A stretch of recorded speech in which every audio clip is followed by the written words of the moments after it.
All right, so we've seen the console, we've seen the accessories. What about the thing that will make us keep going back over and over and over again? And of course, talking about the game. So here is just a quick overview of some of the titles that came out on launch day.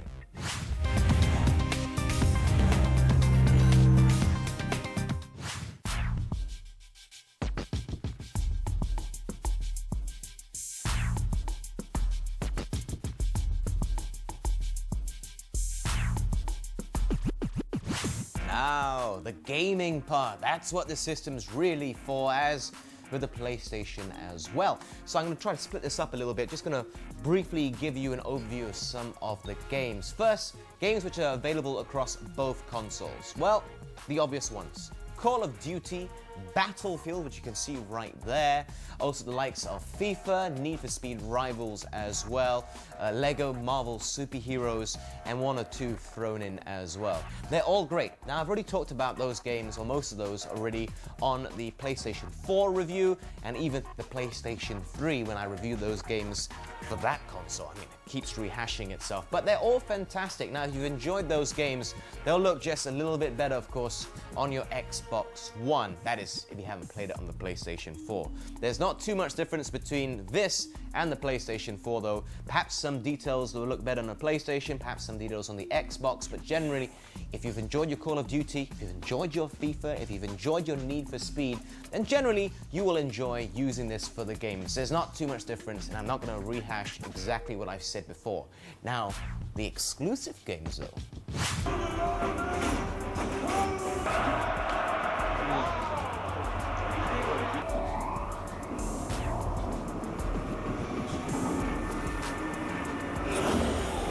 Yes, indeed, the exclusive games. I do apologize, I don't have a hard copy of it to show you here. I had to download it onto the console itself. Again, Xbox One. Technically, it's not available in Malaysia, like I mentioned, unlike the PlayStation 4. So I had to download it. But anyhow, I digress. There's obviously Rise, which I've touched upon now. Perhaps this isn't the greatest game. If anything, it'll be an 8 out of 10. Maybe in the future I'll do a full in-depth review of that game, but it's probably the game to show you what can be done with the graphics. I mean, technically it's just a hack and slash, but just the way it's done looks beautiful. It really is stunning, if a bit graphic. Speaking of stunning though, the new Forza, wow! When you're out on the roads, yes, it may be limited. They may have taken away some of the things that you can do in the previous Forzas, but the developers have come out to say, look, if we had done all the tracks at night where everything's laser guided, etc., and done like that, we'll probably still be waiting for the game. So fair enough, maybe we can get some DLC in the future, but that game, I mean, wow. I mean, if you thought the last Forza was good, or the one before that, wait till you check out the new one on the next-gen consoles, because it is, wow, beautiful. One game that's not quite on par, graphically speaking, of those games, would be Dead Rising 3. Now, I remember buying the Xbox 360 and getting the first Dead Rising.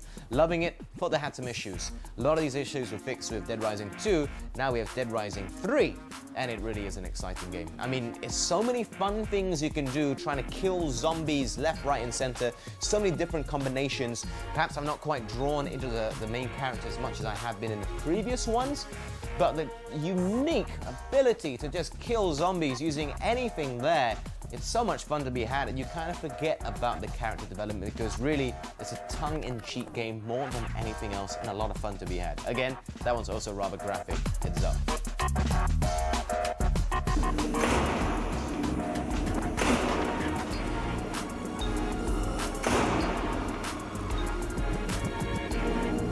Zoo Tycoon is a very family-orientated game. Sure, there's a little bit of troubles here and there, which hopefully in the future will be fixed by downloading some updates, but I have to say, if you have got family, kids around, etc., it's one to check out.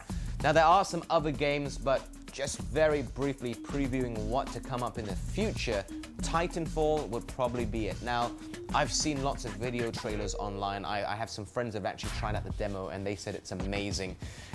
I can't really describe it. It just looks stunning. It's coming out next year, but imagine Call of Duty mixed with Mech Warriors, kind of like Pacific Rim and stuff, and that's what you have. I strongly urge you to go to YouTube, just check out a trailer for that game, because that could be the game of next year.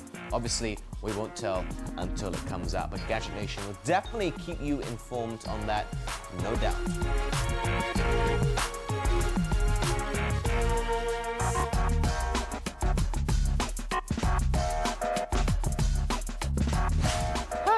And thus ends another episode this week of Gadget Nation. I actually forgot why I came here to TGV Cinemas in Wanutama to watch a movie. So tell you what, I'll come back here next week. You keep me company before the start of my movie, and I've got some really exciting things to show you as well. In the meantime, find us on Facebook, Twitter, YouTube, and just leave your feedback. We'd absolutely love to hear from you. My name is Adnan Carruthers. Hope you've enjoyed today's episode. Many thanks to TGV for hosting us. Till next time.